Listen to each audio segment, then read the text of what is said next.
Welcome back to another Racexotics podcast. Today we have Nina. She has a page called Lady Hoonigan, and she's a drifter, right? Yeah. I actually just met her 2 days ago, coming off of the flight. We were leaving SEMA, and we bumped into each other at the airport. I was like, hey, you're in town? Let's shoot a podcast. I appreciate you coming on. Thank you for having me. Yeah. So how did this start, your page? Oh, I used to be an accountant and I really liked cars, so I did some car content just like for fun. And yeah, Slovakia is a really small country and nobody really did that at the time, so I kind of blew up. So I stopped doing accounting and I started like doing full-time drifting and posting and everything. So I used to be a streamer as well. I did a lot of car content. Okay. I also did my PPL license, private pilot license. So Wow. I streamed that as well. So that blew up a lot, and yeah, my life turned into a dream thanks to doing what I love. So That's a big jump from accounting to racing cars. yeah, indeed is. So I saw you're doing your private pilot's license. That's pretty cool. I got like 20 hours into mine, and the company I was taking my private license went out of business. Oh no, I mean I haven't finished mine yet, to be honest. Okay. So yeah, that's a super cool. I also have not finished mine, but that's a neat hobby to do. It's a very expensive one. But... Yeah, as well. It was actually like kind of a collab as well, so I was super lucky. Yeah. But the funny thing is, I missed my flight to Europe, so that's why I'm in Seattle for 2 days now. So I got to go drifting here in America for the first time, and I met so many amazing people. And in Europe, I don't want to be like, yeah, so in Europe, people are not that friendly. Like when you meet someone, you don't straight away talk to them and so on. We're kind of more like reserved. So I love that about America. Like I've been here for 2 days and I've been drifting. I'm doing a podcast. It's amazing. I love America. How long have you known him? Oh, like 4 days, 5 days. Oh, really? Yeah, and he's let us stay with him and everything. Me, my manager, his girlfriend, my cameraman. It's amazing. I mean, people are so nice here. Well, I think it's my feelings on it. It's probably like car people. Oh yeah, definitely. Like if you weren't a car person, I mean, I think there's like a connection that like if you're a car person, you're just like automatically friends. Yeah, I love that. I love that. I mean, Slovak people all over, like Europeans, are also very nice, but we just have like, we don't really, like even when we see a celebrity, we see someone famous, we don't come up to them. We're not like, can we take a picture? We just don't bother people, you know? It's just like here, everyone's like, it's normal to speak to people you don't know. Like even at SEMA, everyone's like, wow, you are so tall and so on. And I'm like, yeah, people don't do that in the country. But I love it. I love it. It's so open and so nice. Well, and I've always been like that. I don't really know why I do that. My wife gives me a hard time about that. I'll just go up and talk to strangers all the time. I don't know why I'm like that. I think it's like when it works out so many times, like, and it's not a bad thing. Like, look at this. If I wouldn't have come up and said hi, we wouldn't be shooting this podcast right now. So I think that kind of like trains you to do it more. Yeah. Like to go talk to more people and. Yeah, I'm too shy to do that for sure. Yeah. So I've noticed you just started making content on cars, but did you ride motorcycles too? Yeah. I mean, I do like only on track. I have a Yamaha R6 and I live right next to Slovakia Ring, which is the only circuit in Slovakia. So yeah, I started like 2 or 3 years ago. So yeah, I love it. On motorcycles? Yeah, on motorcycles. But my main thing is for sure drifting. I've been drifting for 8 years now. Wow. So yeah, I stopped doing accounting like 4 years ago. So 4 or 5 years ago. So I've been like doing this for quite a while. But yeah, I've been to SEMA actually too, like 8 years ago as well. But now I'm here with like Expel as an Expel ambassador. So now it's like a work trip. Yeah. That changes how it probably changed. Like when you were there, you said 8 years ago, it was probably funner. Did you have a better time 8 years ago? I mean, this was fun as well. I mean, I met Cody Walker. I got to talk to him, Sankang, like all these people you only see on TV or on YouTube. Right. So yeah, I mean, last time was fun, but I think this time it was even more fun. I mean, even filming for Expel and working with them the people are so nice, they're amazing, and so yeah, I mean, I think this was more fun. This is more fun. Yeah. I've noticed for me, I guess it's probably because I was doing podcasts the whole time. This trip to me felt very like stressful. Oh. And like it was busy. Yeah, busy for sure. My legs hurt. I mean, it's like 2 days after SEMA and my legs still hurt. Yeah. We've been walking so much, and yeah, of course, stressful as well, but like in a fun way. Yeah, Ian, you met Ian. He does a lot of my photography and videography. He had his like app, his Garmin, and it said he walked like 10 miles in one day. Yeah. And that's crazy. 10 miles in a day. Yeah, my videographer did 30 kilometers. I don't know how much that is in miles, but it's even more for sure. Yeah. Yeah, it's crazy. Every time I didn't have like podcast to shoot, I would leave SEMA and go to the pool. Okay. I left SEMA like 3 different times early, and but I'm you've like, probably been to SEMA a lot of times. I've been a few times. Yeah. Well, for us, we don't have cars like that in our country, so we just kept walking, even if we felt a lot of pain. Yeah, you got to take advantage of it while you're here. Yeah, absolutely. Well, and that's a big trip for you to make. What's the flight for that? So we took 3 flights. We took Vienna to Frankfurt, Frankfurt to Seattle, and Seattle to Vegas. And it took us like 28 hours to get there. Wow. And yeah, our trip back is like 3 days now. So because of there were some like government issues here, so our flight was super delayed, the first one to Seattle. So we missed our flight to Europe. So yeah, but I don't regret it at all. It's the best thing that ever happened, you know.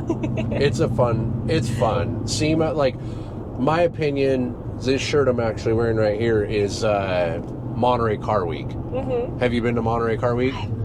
So my 2 favorite car events I've ever been to are Monterey Car Week and then SEMA are my top 2. Yeah. SEMA's epic. I mean, like you said, you got to meet all those people. Where else would all those people be? They're all at SEMA. And so it's such a huge opportunity to network and meet people, and I mean, I agree, SEMA is worth the trip for sure. Yeah, definitely. I mean, I've also been to Goodwood. That was also fun, but SEMA is... I've always wanted to go to Goodwood. Yeah, it's amazing. It's epic. You walk even more there, though. Yeah. Take comfy shoes. Really? Yeah. So what is Goodwood like? I know it's the race up the hill, right? Yeah. Is there like... When you say you walk more there, why are you walking? Are you not just sitting in grandstands? No, there's also like a rally going on right next to it on a hill. Like, so there's a rally, then there's like all these kind of shows of like bikes doing stunts and so on, and it's like super far apart. And there's also like a huge amount of stands and so on. There's like 10 different restaurant areas, and they're all huge. So if you if you want to see something, it's usually at the or if you want to see someone, it's usually at the other side of where you are.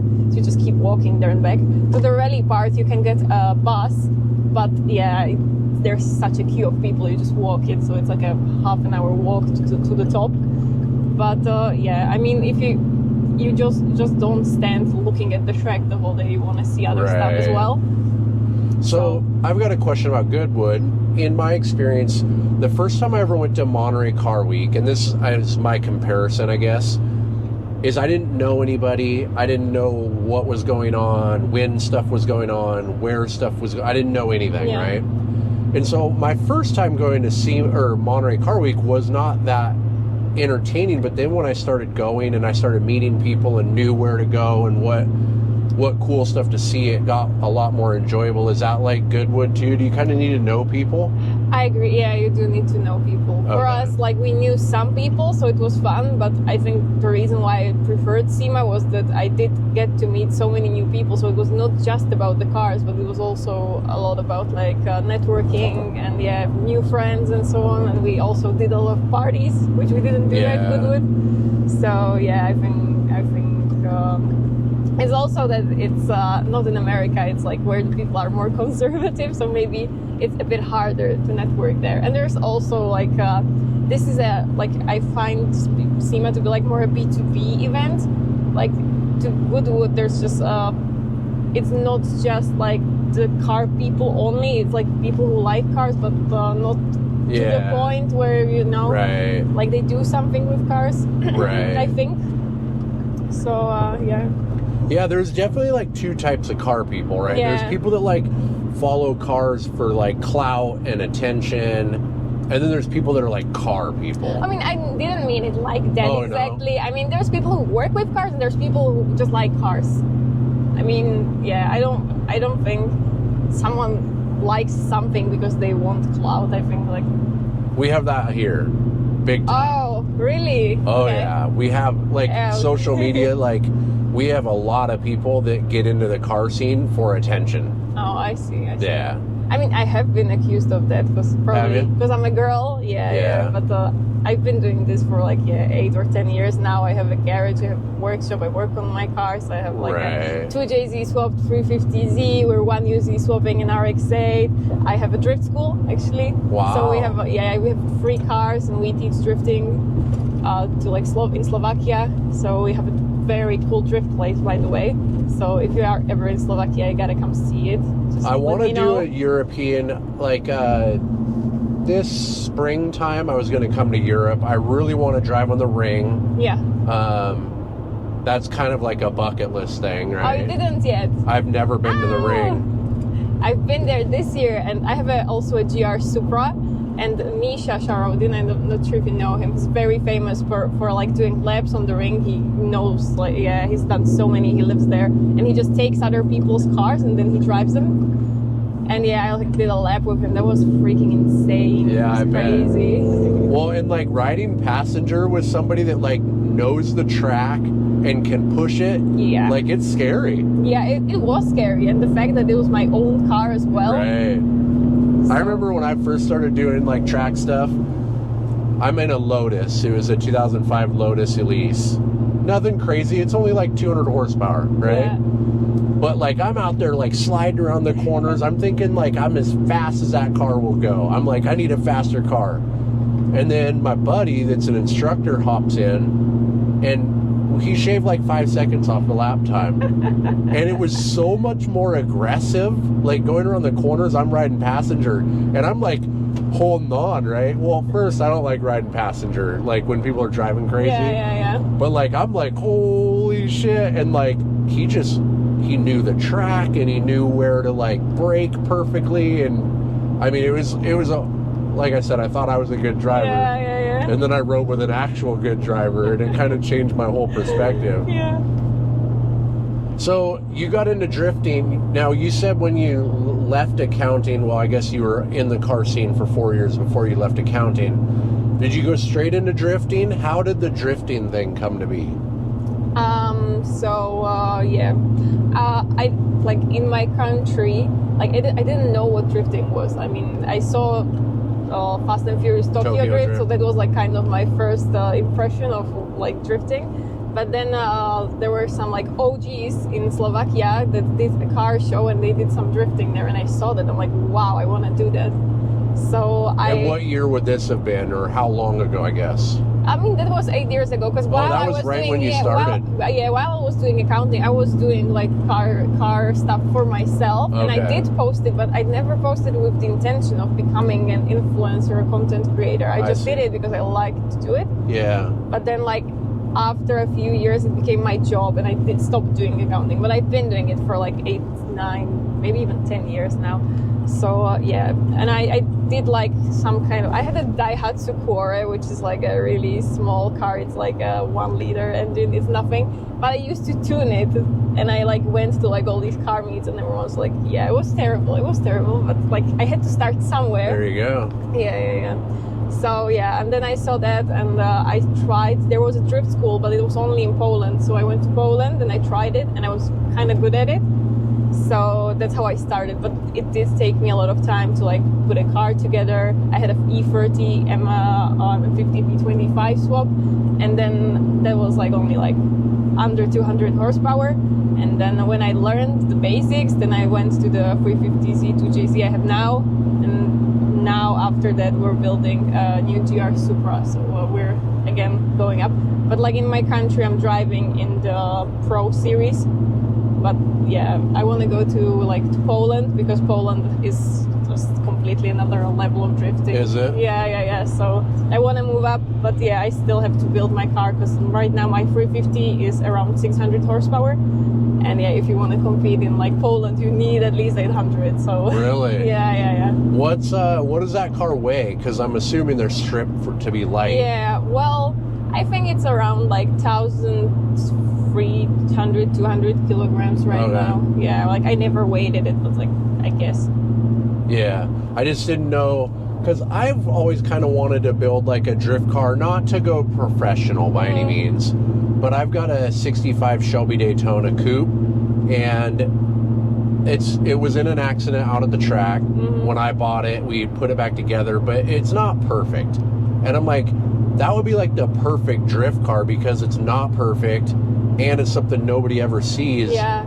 But it's only 500 horsepower, but it's light. It only weighs 2,200 pounds. So I didn't know if that would be enough horsepower with it being light, or if it still needs more horsepower. 500 horsepower is absolutely fine, I think. Okay. Yeah. If you don't want to compete, it's completely fine. Because I've never done any official drifting. And so I don't know. Come to Slovakia to my drift school then. Yeah. Actually, that would be super cool. If you're in Europe, let me know. How long is the drift school? I mean, what we do now is we do 1-2 hour sessions with people. We book a whole day of on the track, and then we just So it's a 1-day class? No, it's 1 and 2 hours, because you can't really drift for a day if you're a beginner. Yeah. It's very tiring. So if you want to drift the whole day. So what we do is 1 or 2 hours, we teach them basics, and then they come again for 1 or 2 hours, and we teach them more. It's So for how long? If I were to come over there, how long would I need to be there?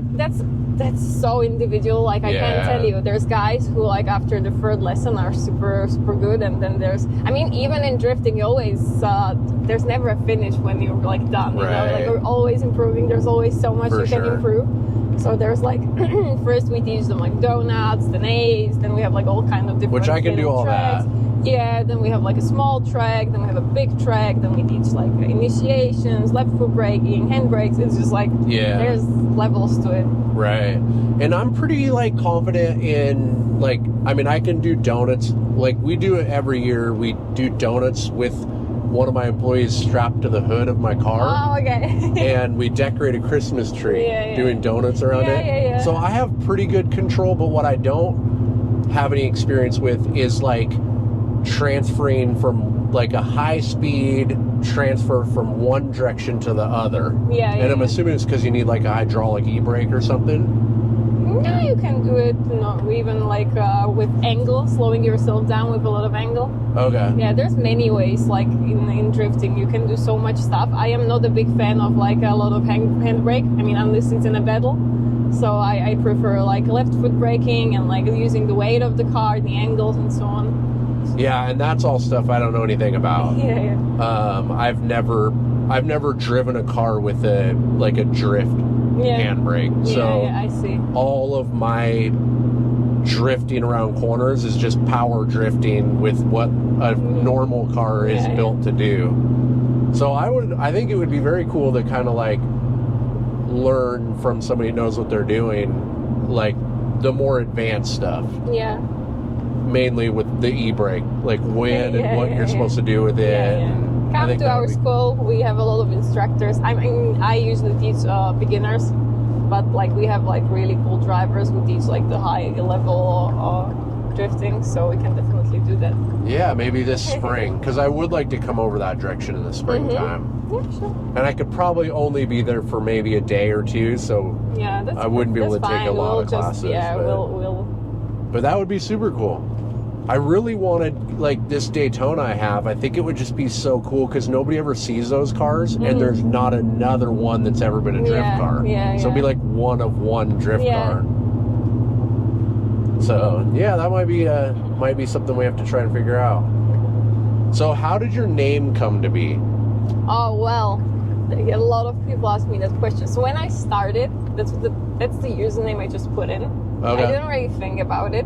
Hoonigan, I mean, there's Ken blog and everything, which I admire very much, and I actually got to speak with him a few years ago. Yeah, when I was at SEMA, and he told me he's completely fine with me using Lady Hoonigan, but yeah, I do get some hate for it because right now I even feel bad about it because like Leah blog, she's the Lady Hoonigan, but like I can't change my branding anymore. I was thinking about it. I like talked to my manager about it, but he's like, no, just leave it. So I would just leave it. Yeah, I mean, Hoonigan is a word. It means someone who likes to like hoon and like do crazy stuff with the car, and I do love to do that. Yeah. So, and I was just like, I'm a Hoonigan, and I was like, but I'm a lady. 8 years Hoonigan. ago, how old was Leah? I mean, I have no idea. Like she was tiny, 10 years small. old. Yeah. So it's not like you took the name from her when she could have been using it. Yeah. So I liked the idea of the whole thing, and I was just like, that's what I do, and I'm just a lady, so it just kind of came together. That's awesome. Yeah, I was wondering about that too. Yeah. About the name. Because like a lot of people do think I'm associated with the Hoonigans, but I'm not, but I'd love to be. But no kidding. Well, and that's super cool that Ken said that he was fine with it too, right? Yeah. You have that in writing? No, I don't. In case they ever try to sue? Well, I hope they don't. Yeah. Like if they do, I'm gonna change it. Right. But it's all over like my van and my car, so my garage, but please don't. Please don't. Yeah, no kidding. I think it would hurt their image more though. I mean, like if they came after you, like it shows like them being petty. Yeah. I mean, how I see them is they wanna like share the car love and everything, and like we are all Hoonigans. Like that we. Yeah. Like, the car people, we love to do crazy stuff with our cars, and like it's also a noun from what I like understand. Right. And that's how I see it. And I'm a big fan, so hope don't sue me, guys, please. Right. For sure. Yeah. I actually got a cease and desist letter from Red Bull. Why? One of my Noble, we did like a Red Bull inspired livery on it. And I don't know for sure, but I could have sworn that before we had wrapped it, I looked on their website and they said as long as we weren't profiting from it, like people could wrap their cars with Red Bull stuff as long as they weren't making money, which I wasn't, and I never did from it either. Yeah. But I think a new person came in or something, because I had a couple friends that had Red Bull liveries and all of them got cease and desist letters. Oh wow, but that's like free marketing. That's what I'm saying. Oh. And it like kind of pissed me off a little bit, and so I'll never buy Red Bull again. Oh. I'm like, nope, I'll never buy Red Bull again. Like that's, in my mind, that's like how you burn bridges, right? That's not cool. That's not cool. No, and if Hoonigan made you guys like change your name, it's the same thing. All your fans would like never watch Hoonigan again. Like, I mean, it's just like it makes them look bad. Yeah. To sue, like Ferrari. I own a Ferrari, but they sue all of their customers, and that's not right. Yeah, they're quite known for that. Yeah. Like they sued a guy because he was advertising a shoe that he made, and he put it on the hood of his Ferrari, kind of like showing it as like a luxury brand. Yeah. And it's like that's not a good look to me. I don't like that. Like if he owns his Ferrari, he should be able to do anything he wants with it. I agree. But yeah, it's the politics of the brand. The politics of the brand, And I kind of understand them wanting to protect their image. But still, it's like you sold the car. It's not your car anymore. It's the person that bought its car. So it's just it's a tricky deal. So how do you like Washington? Do you guys get a lot of rain and stuff over there? Actually, the weather is quite similar. Okay. Yeah. So it's kind of a little bit cold, but in the summer it's warm. But yeah, I like it. I love it. I mean, I saw the drift place, the Evergreen Speedway. Yeah. It's like it's in Washington, right? Yep. I'm like, but I loved it. I mean, having a drift place like that. We only have one drift place in Slovakia, and like Zwing has been telling me how much stuff you have over here, and we were sitting. It was Sunday. We were sitting eating breakfast, and it's like, you want to go drifting? I'm like, yeah. And he's like, okay, there's an open drift day right now, and we traveled for 15 minutes, and we were there. That's awesome. It's amazing. Like for us, yeah, for the Slovak people, it's super hard to go drifting. We still have a very strong drift scene because we love drifting, but yeah, I love how everything here is like so close and like people are so nice. I love America. Yeah. The only thing I hate is you use AC the wrong way. I mean, we use what? AC the wrong way. Like, it's so cold when you walk into a building. It's like walking into a freezer. Like, outside it's warmer. Like, yeah, like I don't think if it's the weather is like like it is right now, you need like AC. Right. No, I agree. We Europeans, we get super sick from AC. At least me and like my friends that I travel with, we hate AC. Yeah. So that's why I couldn't live here, because I'd be just sick all the time probably. Well, and I felt like that, especially in Vegas. Like, all of the casinos were freezing cold. And so, like, I'm carrying my jacket, and then I go outside and I'm hot, so I have to take my jacket off. So I understand what you're saying. It was too cold for me. Yeah. No, I agree with that. I don't normally run AC in the truck. I just don't want the cameras over. Oh, no, I'm good with this AC. This is fine. Okay. It's just the way they use it. I mean, we do use AC as well, but not like, we don't make it a freezer inside. Right. No, and I agree. They definitely overuse it. Yeah. I mean, you go to like a restaurant late at night and you walk outside and it feels better. Yeah. Restaurants were the worst, actually. We were just like... Right. So what was your favorite part of SEMA? Oh, wow.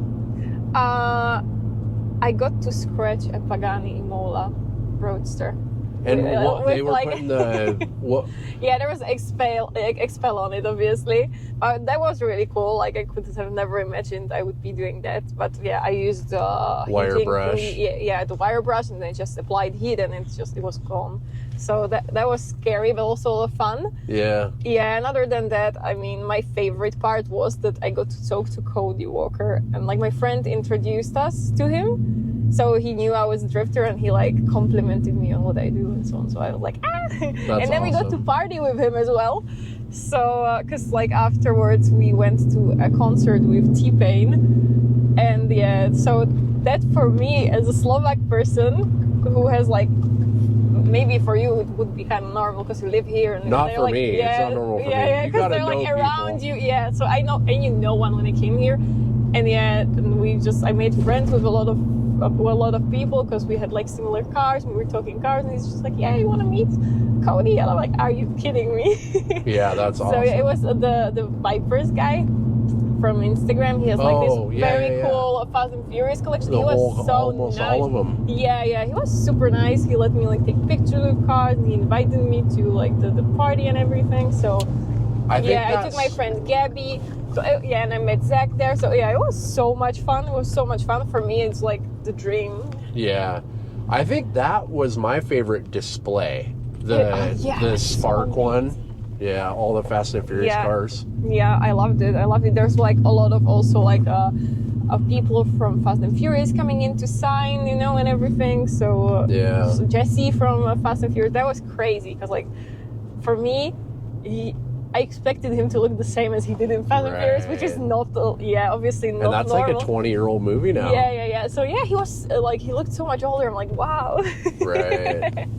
That's an interesting, like, it would be weird to be famous for like a movie like that. And then, I mean, we get older. I know, it's absolutely normal. I was in my mind, I was expecting the youngest. Right. Yeah, that's funny. Yeah, I don't really, Yeah, I didn't get to meet him, but I showed you I was doing that little raffle with Hector. Yeah. Got to meet him. Yeah, I did. He surprisingly looks pretty similar. Yeah, he looks the same. Yeah, it's weird. It's like he just kind of like didn't change. But yeah, I think part of it, like you were saying, you get to meet all these people. I think it's because they can tell you're a car person. Like, if you weren't an actual car person, I doubt you would have had those experiences. Yeah. And so for me, you were saying, like, oh, if you're an American, you get to see that. I don't get to do that kind of stuff either. It's not normal. It's not normal. Oh. But also, I met all these people, and they were so, like, down to earth and really chill, like, in my mind, they would not even speak to, like, the normal people. Yeah. In Slovakia, if someone was that famous, they would not talk to you. I mean, I hate that about our country. That we do have a lot of people who think they're more than others, which is absolute nonsense. Yeah. But yeah. was amazing. Yeah. Well, we have arrived. We are going to take her to the One Drivers Club and show her some of these cool cars in here. And so we shot a little podcast on the way down here, and I appreciate you for coming on. I'm so glad I could. I'm looking forward to the collection. Definitely. All righty. Thank you very much. Thank you.